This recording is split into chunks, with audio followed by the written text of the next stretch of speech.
Hey, I'm Nick. And I'm Graham. And this is the Dude, Where's My Code podcast. And this is episode number 10. And it's the first one that we have with a guest. Yeah, our guest is Tina Fletcher. I've known Tina for a while now, but we don't actually often talk about management things.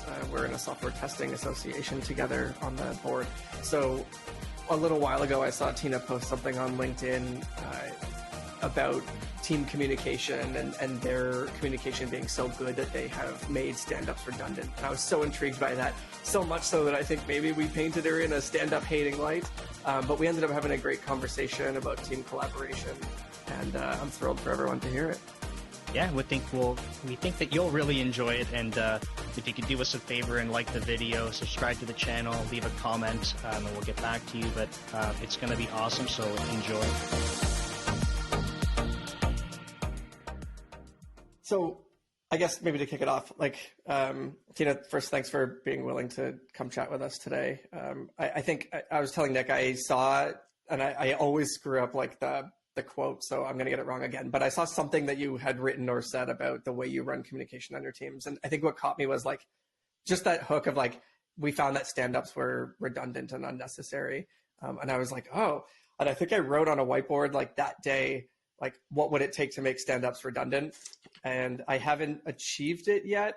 So I'm pretty excited to be able to hear kind of the journey that you've gone through, especially if this has evolved through kind of the process of going remote. I don't really remember like if you were before, if your team was before, if this was all post-pandemic, but the like remote aspect of the team communication and still being able to have stand-ups redundant really, really intrigues me. So I'm kind of stoked to hear more about that, actually. Yeah, well, thanks for having me. It's exciting to think that, something I posted on LinkedIn could make it onto your whiteboard as like a philosophical question. Very much so. Yeah, that's awesome. I think as Graham was saying too, I had a lot of the same curiosity about it. I've had some experience in the past where teams I was managing were kind of in that same boat where it felt like a stand-up would be redundant. And I told Graham, like, I'm very interested if there's any remote portion. Like, I don't know if the teams that you're working with are remote, or even if it's interactions, say, like with just folks outside of the immediate team, like that remote piece.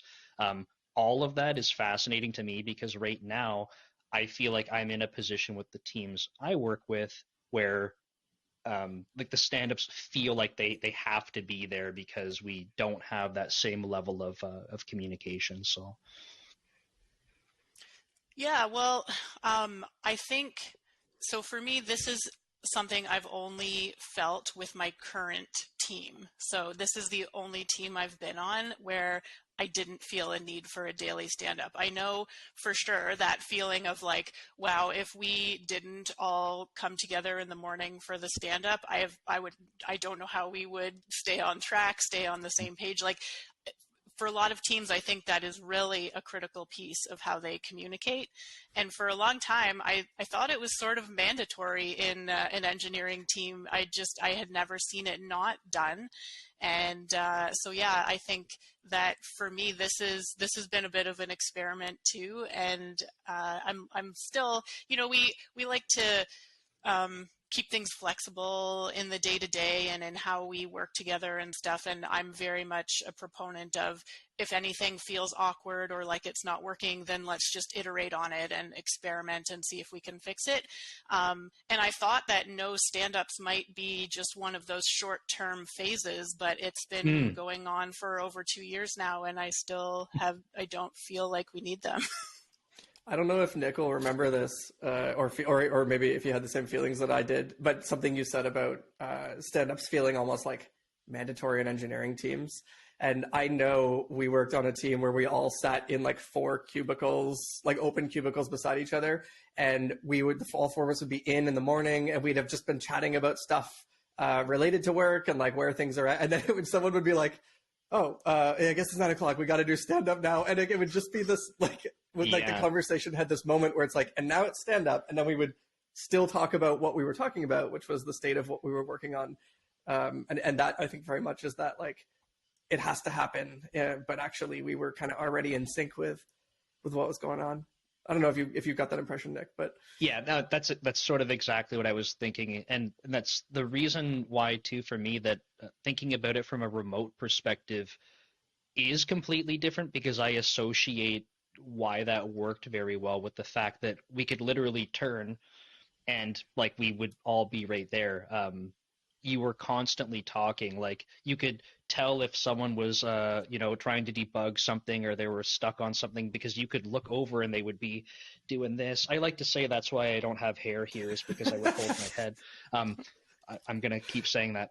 But you could tell when people were, working through problems and stuff, just because you had all of this extra context of being in person. And I'm not saying that being in person is the only way to do it, but I feel like we got lucky because we had that capability. so I have to know, like, I mean, you don't have to give us like a rundown of the team days or anything, but I am curious, like, what are the things, like, what kinds of activities are taking place that keep people in sync, and are there times where you have to do anything deliberate to fill the gaps, even if it's not a stand-up? Yeah, so I feel like there's a few different angles or categories or like buckets of things that we do on the team that make the stand-ups feel redundant. One is, without going into super painful detail about what every day in the life of my team is like, there are other times throughout the week where we sync up as a team. And in all of those sync ups, there's either sort of implicit or sometimes explicit opportunities to say, what are you in the middle of right now? What are you stuck on right now? What are you planning to do next? Like those typical stand-up questions. And so, like, you might argue that we sort of maybe are having a stand-up in a way, even though it's not at the same time or in the morning or constrained to 15 minutes or that being the only focus. It's just we happen to discuss those kinds of things in the course of other like meetings or discussions that we have as a team. So that's one aspect of it, is that You just don't have a scrum master like standing there saying like, that's not part of the 3 questions, like move on. Like, is that the yeah, and it's not like your turn, your turn, your turn. Right. It's like, right? if somebody has something on one of those topics that they want to bring up, then there are natural opportunities for them to do so, but it's not so structured, and we just don't label it as such, I guess. Like the Right. goal of the meetings will be something else. Like, for one example, it's our weekly dev demo meeting, right? And so the point is showing what you worked on this week. So if you attend the meeting and listen to what people are saying, you'll pick up stuff like, well, this is how far I got this week because I'm only showing you up to this point. And, the reason I only got this far was because yesterday I was totally stuck on this. And like, so that information like ends up coming out, and without having to like do it as a separate exercise, if that makes sense. Right. And do you do those like for the demo portion? Is that something that you do strictly within the team or with like a larger group across teams and stuff? So weekly we have a sort of show off your work, and it doesn't have to be finished work. I very much Sure. encourage like broken things, half done things, even nothing, like just tell me what you were trying to accomplish, even if you didn't do it. So we have that once a week with just our dev team.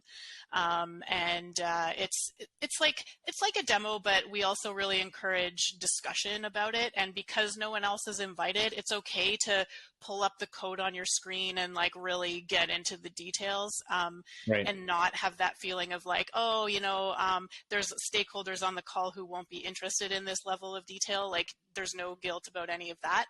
But then when we do sort of finish like a real sort of chunk of work or something that stands on its own, or that we think other stakeholders need to really understand well, or we're going to ship this thing, and so we have to sort of enact all the stuff down the rest of the line that has to happen, then we'll schedule just a separate meeting for that. Like, okay, feature ABC is ready to be turned on in production, and so let's have a demo meeting sort of end to end of feature ABC, and we're going to talk about why did we build this, and just, you know, the whole big picture. But we do that as a separate thing. So the weekly one that's just the dev team, that is, because we can get into that level of detail and show stuff that's like partly done, I think that's why the stand-up type information can come out there. So yeah, that's kind of one example of a team like ceremony or sync up or whatever, where we are sort of accomplishing the goals of stand-up, but it's not actually a stand-up. It's also accomplishing other things. That makes sense. And I was sorry, I wanted to ask about the demos because this is always something that seems to come up in different forms where people are looking for different types of things out of demos. And it was interesting to hear that you have it specifically for the team, and the way that you talked about like the immediate team, and the way that you talk about the types of content and what's being encouraged there, I feel like accomplishes a lot of goals that I've heard people asking about. But when people have different ideas of what those types of demo meetings are for, that's where it starts to get super messy, because I've heard people be like, well, you know, we're not going to demo, it's not done. And it's like, well, okay, that makes sense if you're trying to show it to like, you know, external stakeholders on different teams and stuff like that. But if you just want feedback and you want to, you know, just talk about progress and stuff, there's a lot of value in that. You don't have to just have a completely polished product. And you even talked about having people just talk, right? Like you're not even demoing like, you know, something you've prepared. It's just like, here's the stuff I did. And yeah, I think there's a lot of value there. Yeah, so I guess I was saying that there were a few different categories of things that make me feel like the stand-ups are redundant, and one of them is because we do cover that kind of thing sort of implicitly or sometimes explicitly at our other team meetings. Another one is just sort of the culture around collaboration. And so I don't think I've said this up to this point, but like my team is fully virtual. Like none of us work in an office at all. This team formed during the pandemic. And so a lot of the people don't actually live in the same cities. And so even if we so my company right now as well is in the middle of transitioning to different office space. And so there just is nowhere that you can work physically Right. together.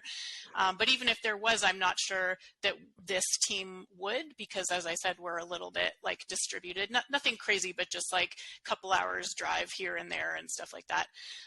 So yeah, the sort of, oh, I'm just going to turn around and talk to somebody, or I can physically see that this person is rubbing their hair off of the top of their head or whatever. Like we don't have that.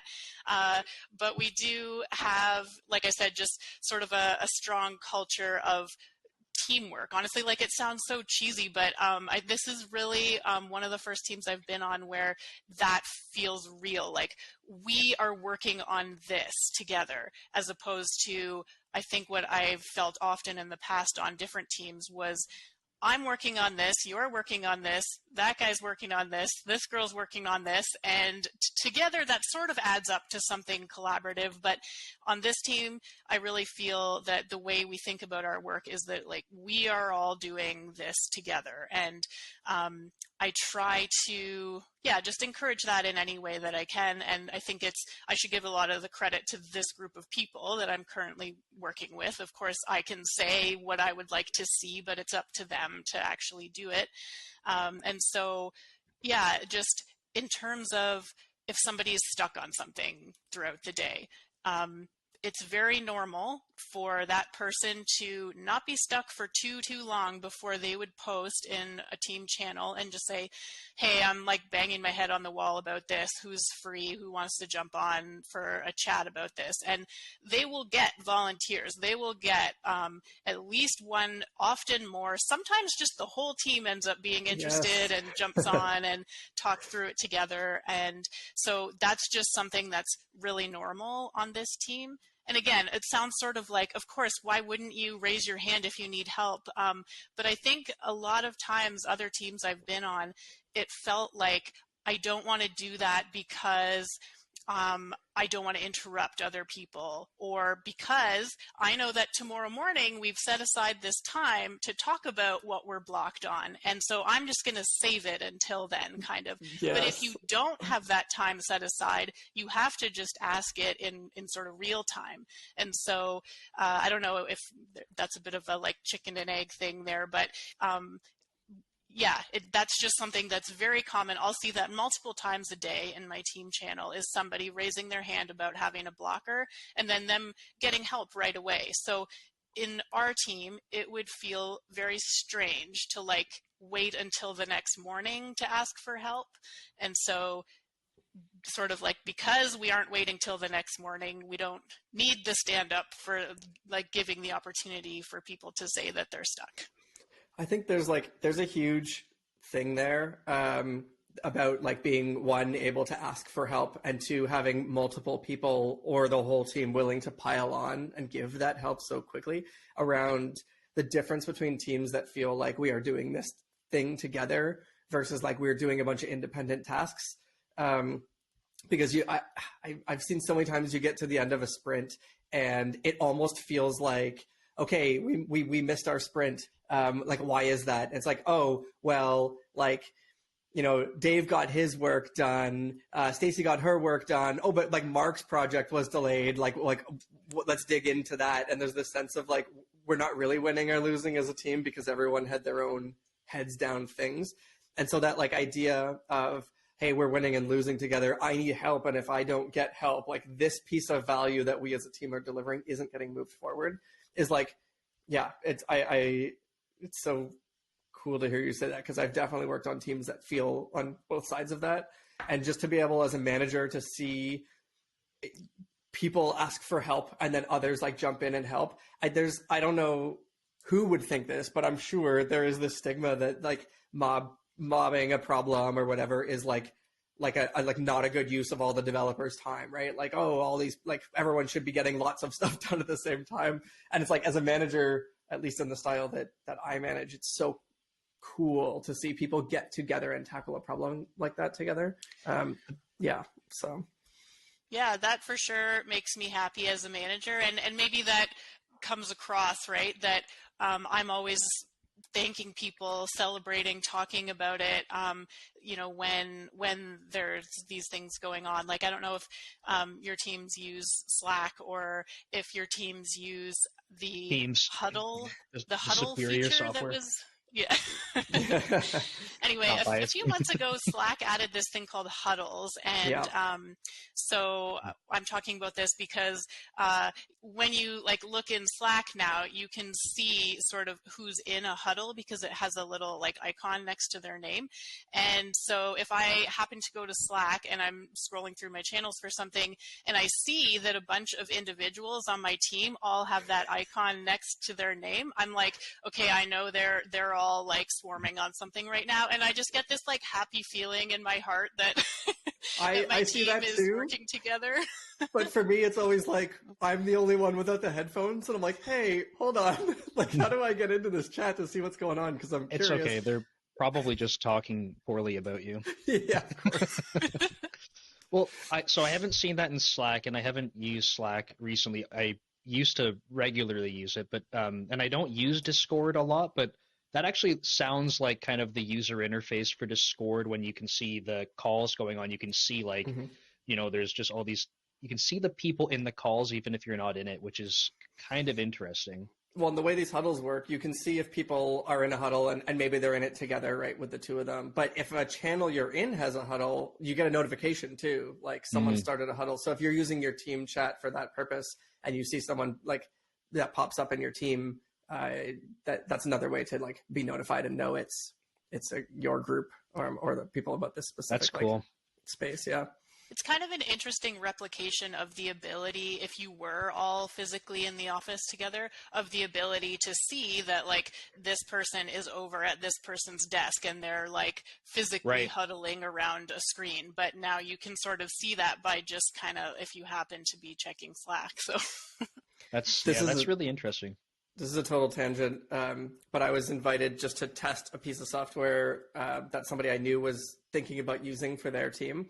And I've never seen this before, but basically when you log in, it drops you into like it looks like The Sims, and it drops you into this office space, and there's like labeled offices, and there's like a lounge, and there's like kind of a cafeteria, but you don't need to eat. But if you're in any of the public spaces, anybody else in the public space can hear through their headphones like what's being talked about, what's going on. But if you go into an office, only the people in that office can hear the conversation, but you can see like who's in various offices. And I don't know, like it feels a little bit gimmicky, but when I used it, I was actually like, oh, this is kind of cool. Like, and I think it's for that purpose, like Tina, what you're saying about the huddles is like, it's kind of the idea of like, oh, I can see who's around and like, you can kind of hear what's taking place and join in on things if you think it might be relevant to you. I don't know if teams are going to go that way with the whole virtual Sims thing, but it was kind of neat. And then there was a third thing that I was just going to mention around. So the first kind of category of reasons why we don't feel the need for a stand-up is other meetings. The second one is collaborative culture. And then the third one is just that I feel like I can, if I am interested at any point, what the status of a piece of work is, I feel that there are places I can just go and like pull that information, sort of self-serve. And I don't know if it's because my team is using GitHub in any particularly special way, but if I am curious about how far along a piece of work is, I can find that out for myself by just going to our repo and seeing what's been going on a PR, right? So we have another thing we do in our team is it's pretty common to put up draft PRs of something you're sort of just partly finished. Again, this is something that's happening on my team, but has not necessarily been, or definitely not been the case in some teams that I've seen before. But in this team, it's very common that you'll just put up what you have so far, and then as you go, you'll be adding to it. And so I could see like what somebody's up to and how far along they are. Another thing is that our code reviews are intended to be quite in depth. I have been on teams where a code review was really just like, looks good to me. I don't really know what this is, but it built on my machine, so I guess it's cool. But in this team, I've tried really hard to promote the idea that this is a critical step in the process, and as much care should be put into a review as almost writing the code in the first place. And so there's a lot of conversation on PRs. Hey, did you think about this? Or we should talk offline about that, or there's just a lot of information there that I could, if I wanted to, I could really get a strong sense of what's been happening on a particular piece of work, how far along it is, who's been looking at it, what kinds of discussions are they having, are the review comments kind of like nitpicks, or are they, we should really sit down and talk about the architecture of this. And so by just looking at that kind of information, I'll be able to tell, like, is this going smoothly? And so again, to then meet in the morning at a scheduled stand-up and say these things that have already been written down in one of our work tools kind of feels awkward in a way, because it's like, well, everybody on this call already knows this, you know, and so is it just for the benefit of the manager potentially to like recap what's been going on in the PR discussion? that doesn't seem like a great use of time. Plus, I would rather just sort of read it when I have time throughout Right. the day, or if I even need to know, like if things are going smoothly, maybe I don't like. I'm not saying that I go spend all day like creeping what's happening on the PR discussions, but like if I needed to know or was interested in knowing or was curious about how I might be able to help support, then I could go get that information myself without having a meeting, I guess, Right. is what what it comes down to. You just summarized something that really bothers me about stand-ups, which is like, oh, yesterday, like team member Y like reviewed my code review, and every time I hear that, I'm like, yeah, I don't know if we need that. Like this, like we all have GitHub notifications, and we're all like doing the thing, and those kinds of updates to me are always really interesting. But like, we did this thing that, like, I think you just kind of said it really well. It's just like we all already know. Right, man.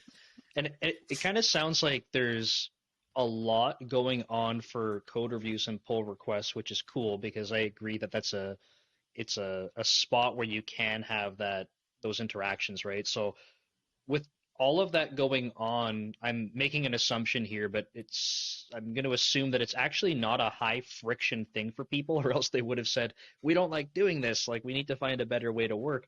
So if it's low friction and you have potentially a lot of churn from like comments and, hey, we should go talk about this, I'm just really curious, like, how that might have evolved, because I've seen like even instances where it's not a ton of churn, but as soon as you have people like, hey, we got to talk about this offline. I know that I've talked with people that are like, I'm frustrated. Like, I don't like putting this person on the reviews because we always seem to have to go talk about stuff. And I'm like, well, I don't know. Like, maybe it's hard to know, right? Because it could just be some personal interaction. It could be a systematic thing about some area of code, but it just sounds like your code review and PR processes are set up to be almost like collaborative in their design, right? Yeah, like when you say that you're going to review somebody's work, you sort of then become the collaborator on that piece of work. And I would guess that by the end of the code review, you understand everything about this as well as the person who originally wrote it for the most part. We actually, at the risk of like going off on another tangent, we actually include testing in scope for code review. Right. There isn't a separate stage after code review for testing. As the dev, when you're the code reviewer, you're reviewing the code, you're also expected to do all of the testing that would make us feel comfortable to like merge this and release it. Love it. So yeah, you're going to get to know this really well. And it's as opposed to just like, I'm giving this a quick once over, like you're signing on for this piece of work too. And I guess I've always, since sort of starting this team, that's been one of my top priorities, is making the review feel as important and as valuable as the initial writing of the code.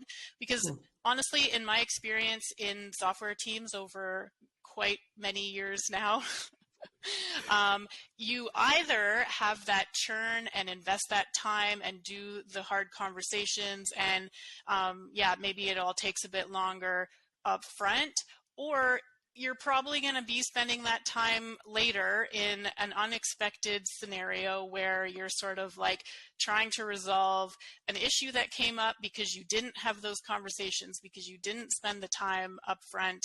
And so you can sort of, as a team, make that choice. Like, do you want to do this now when it hasn't shipped yet, or do you want to roll the dice and see if it just happens later instead? And I guess I've been through too many of the let's just roll the dice situations where it always seems to come back. And so, yeah, for me, I don't want to work that way anymore.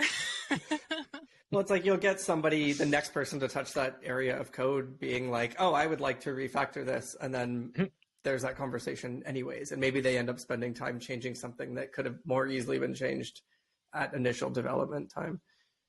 I used to describe this to my team at Circle CI sort of similarly.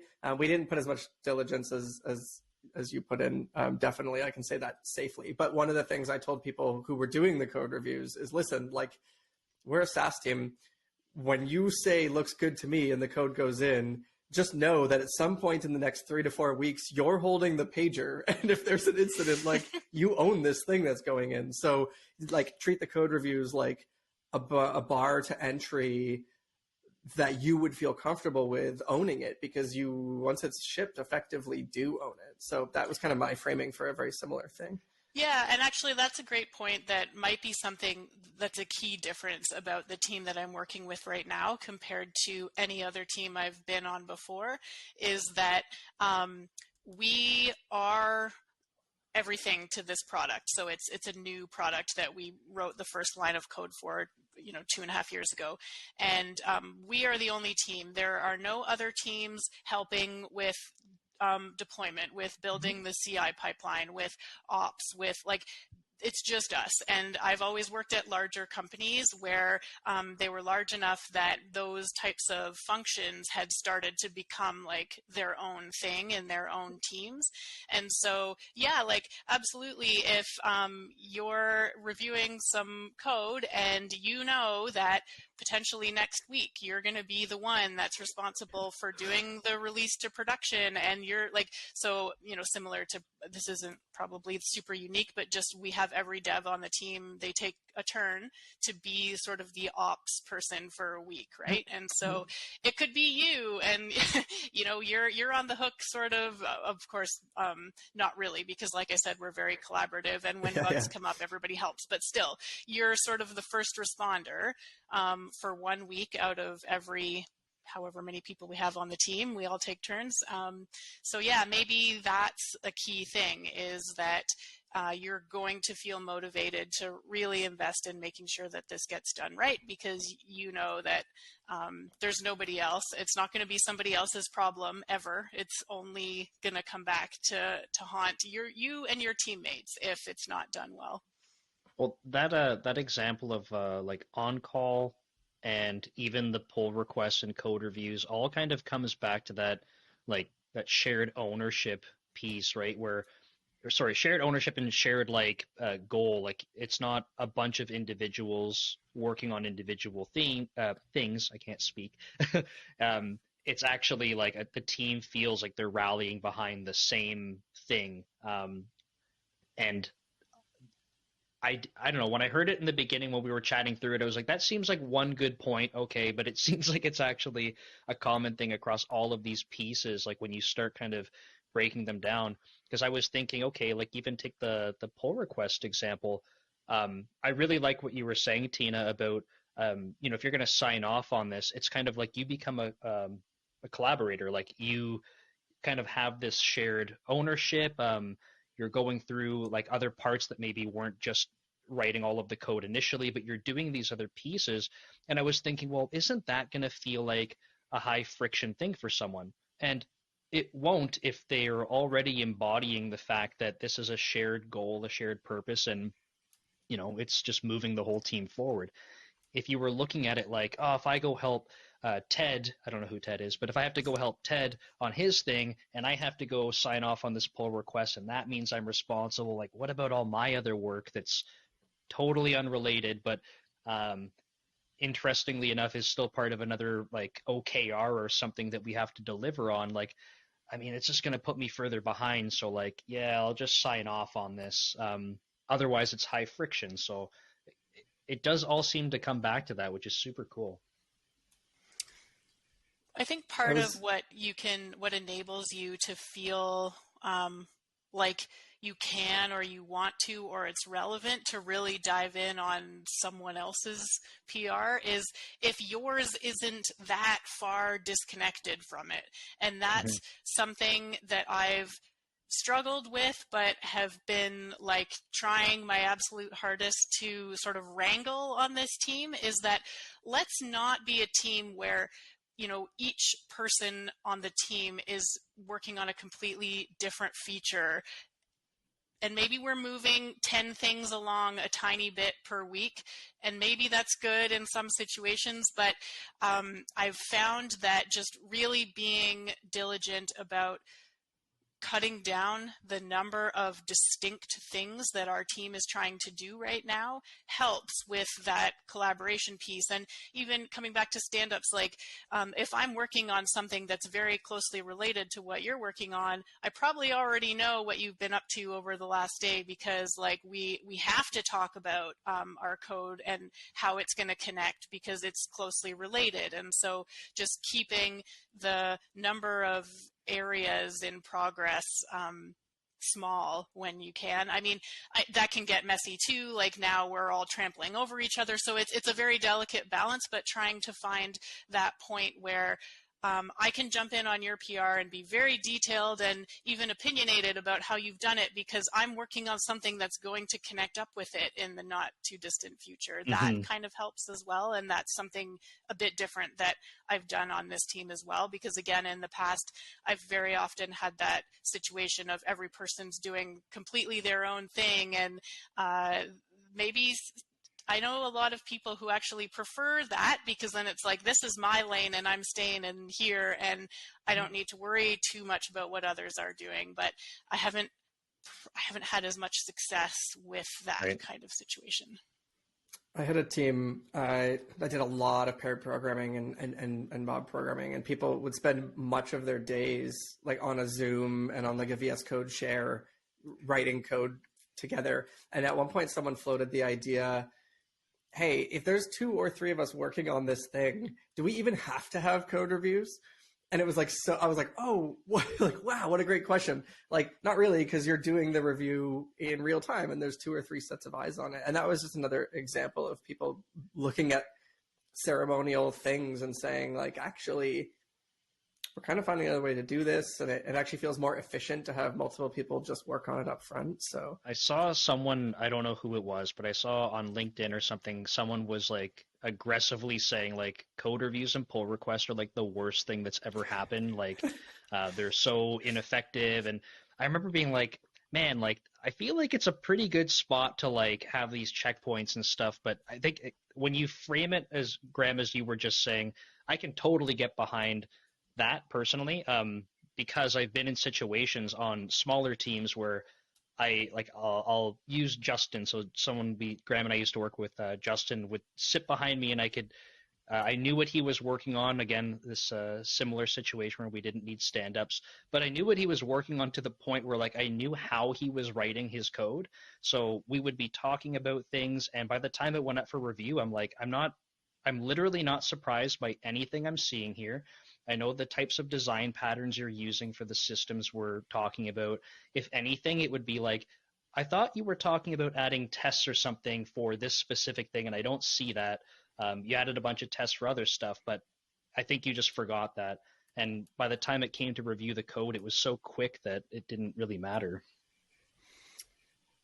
So, Tina, I was going to play devil's advocate for a second. I think I think you actually answered the question with the third group of like that you addressed with the whole, like, I can get the information I need somewhere else. But there are probably inevitably managers who have come from more of the command and control style environment. And I suspect a response might be, if you don't hear updates from the team every day about what they've done and what they're doing, like, how do you know that they're working and that they're working like on the right stuff? And I don't know if you have like further thoughts about that. You can see that through the mouse moving software, right? You just watch the mouse tracking, and it must be doing totally. work. I'm definitely doing that. No, it's a good question, and I will say that there are times where maybe there's somebody who just isn't quite as communicative, or is, for whatever reason, just kind of like heads down on something for a few days, and I'll be like, you know what? I actually don't know how their work is going right now. Mm-hmm. And so then I will just ask them, and, you know. So novel. Yeah. So for some people, maybe I'm doing that a little more often. Some examples might be like they're new to the team, or they're very junior, or they're somebody who just likes to be like having a sort of that confirmation on a regular basis. Yeah, I'm doing the most important thing. Or somebody who's maybe nervous about like I said, we have a strong culture of just like put your hand up if you're stuck and somebody will help you. There's still like some anxiety around that, and more so with some people than others, but just like hesitating to do that, to raise their hand for a variety of factors, just personality, or being new to the team, some of the things I've already said. So yeah, like if I ever get that feeling of I don't really know how this particular piece of work is going, or I don't know what this particular person's been doing this week, I don't want to make sure they're not frustrated, or nothing's up, or I just want to offer support or something, then yeah, I'll just connect with one or two people that I need to or want to, and then that's it basically, is just have that quick check-in, and often it'll be 5 minutes, or even just a Slack message or two, and then that can resolve any time where it feels like there's a gap in information flow for whatever reason. And you don't have to bring the whole team together. Right. Yeah. You're suggesting managing individuals. That's like, it's funny, but it's like, yeah, it's it can be that simple, apparently. I had hopefully a quick question, but it came up in the beginning and kind of came up again, and maybe Tina, we can get your input on it before we kind of go to summarizing the points we've been chatting about. But one of the things that I heard you say towards the beginning and just recently was about kind of going back to this feeling of like, I want to ask for help, and having people on the team like responding, and like no one being afraid to ask for help, it seems like, and the response of the team usually being that everyone's jumping in on it. And I'm curious because I don't know. So something I've observed, and I don't know if it has to do with just strictly remote nature of work, or maybe people's sort of earliness in career kind of thing. But I'm curious because I've experienced a handful of situations where folks are being very reserved. Like they're not reaching out to ask for help, and you have to keep kind of poking them. And it's like, the feedback over time ends up being generalized as like, I didn't want to bother people. No matter how many times and how many forums and how many different ways we try to say like, look, everyone's here to help. And it just doesn't seem to be the case that people believe it. And I don't know if maybe it's because people aren't actually embodying the other side of it, but I was really curious to hear your perspective on, it can't just be a remote thing because your team is fully remote. But I wanted to get your insight. Yeah, so definitely there's people who struggle with it. Like, is it time to ask for help? Have I done enough of my own research? And I think it's something you touched on, like earliness in career, or even earliness on the team. I think what happens, I think, is because they know that when they raise their hand, they will get a lot of response. It's like they want to choose that moment carefully because they know that it's going to impact other people's day when they raise their hand. But it's the people who are new in career or new on the team who feel maybe badly about it because they know that they're not yet in a place where they can reciprocate. So like it feels different if you're going to raise your hand and ask for help and you know others are going to put down what they're doing and come and help you. If you know that tomorrow that person who just helped you might be stuck and then you can help them. But as the new person, it's sort of a bit more one way, right? And so then I think that's what makes people hesitate sometimes, is like, am I going to ask again, really? Because like I haven't helped anyone else since last time I asked. And it's just kind of, I don't know. For me as their leader, I try to really reward them when they do it, I guess, and just not only say it's okay if you do this, but like, thank you for doing this. This really helped us as a team to move along with our goals, and just really focusing on why this is the way it has to be when you start out, is that you are going to be taking more than you're giving, but then looking for those times or situations where they can be on the other side of it. Like even if it's a small thing, just finding ways Sure. for them to help out the team, or even if it's like not maybe responding to somebody else's distress call, but like, could you update this documentation because you were new and you found that this part of it was outdated and nobody else had looked at it in a while? Can you just finding wins for them, things they can do to help the team, to sort of help them feel like their bank account, so to speak, is a little more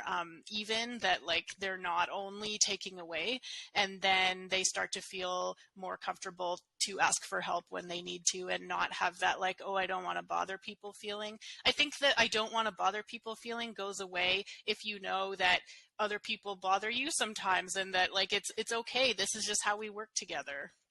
Right. Yeah, I think that was a really good piece of I don't know, insight that I certainly hadn't considered before, was sort of the explanation for why people might feel that way. And if they're, it's almost like if I'm constantly taking and I have nothing to give back, then I feel bad about it. And that's interesting because I've been routinely hearing like, I don't want to bother this person again. I don't want to bother this person again. And I'm like they're not bothered by it, and if you feel that way, like bother me instead. Like I'm like I can code, like get on a call with me anytime you want. But then they don't bother me, and I'm like, well, and maybe it's because of this reasoning you're saying, where it's like they're not in a state yet where they feel like they can give back in the same fashion. So it just always ends up feeling like really bad to be like, I have to ask again. Yeah, no, that's cool. Yeah, and finding those situations where you have to always go to this person for this thing, and so the team feels bad, like, oh, I have to ask this person again about this topic. Well, do something Right. about that. So that, is it writing something down? Is it changing that code so that it's a little less like weird to understand, or like fixing the root as well can help, and having the person who maybe felt bad about asking for help be part of that. Like, okay, ask them for help this one more time, but write down what they tell you and then share that with the rest of the team, and just having them Right. feel like they're making some sort of progress towards a contribution, I guess. And that's like a double whammy, where if they can get the help and then provide that help to the team, even if the rest of the team didn't need it in that moment, like, hey, look, here's an example where you're giving back and sort of fulfilling that thing that you thought you weren't doing. um, that's really cool. So I think as you were chatting through a bunch of the topics, you had mentioned there were probably like three primary things that kind of set you and your team up to not really have to do stand-ups. Um, and one in particular was certainly like just the cadence of other meetings and things that you already have are kind of set up to try and touch on some of those things that might include demos. What were the other things? Maybe we can just recap on those to do a little bit of a summary, and I think that would be really helpful for people that are tuning in. Yeah, so as you mentioned, the first sort of group of things was that we just have other opportunities throughout the week where we're regularly getting together. And although the focus of that conversation might not be, hey, every person has to give a stand-up type update, some of that same information does still come out, even though maybe the stated goal of the talk was something else. Right, right. um, and then another one is just the culture around helping each other when you're stuck right away, rather than waiting until the next morning to ask about it at stand-up, because, well, there is no stand-up, so there isn't this time that you should save it for. It's like, ask about it now, because there is Right. no time where everyone's going to put pencils down and ask about blockers. So that was the other one, was just the culture of you should raise it now, and also that when you do raise it, you're going to get a positive response from the team, like, hey, thanks for letting us know you're stuck. Let's all jump on this and work on it together. And that feeling that we are working on things, and we actually are working together on things. We're not splitting the team across, like, everybody's doing a totally different piece of work right now. And then the other one was just around, like, the information about who's doing what, how far along it is, how it's going, what they might be stuck on. is actually available in a sort of pull model or self-serve Right. model if I just go and look at the activity in our GitHub repo. And part of that is because I expect that code reviews are very collaborative and very detailed, and so just as a result of that, there's a lot of artifacts in there that are like showing the detailed discussion that's going on for each piece of work, and there is a lot of conversation. It's not, as I said before, just one person doing their own thing. Right. So yeah, I think those were the three kind No, of key areas. yeah, that's great. I think for myself, I have two specific takeaways that I'm going to try to implement, I think. One of them is going to be explicitly like being thankful for people when they're acknowledging that they're blocked, because sometimes I think there's a pattern of maybe waiting a little bit too long. So as people start to do it, I want to encourage like, thank you for raising it. And instead of just answering and having people chime in and answer, like actually publicly thank people for doing it.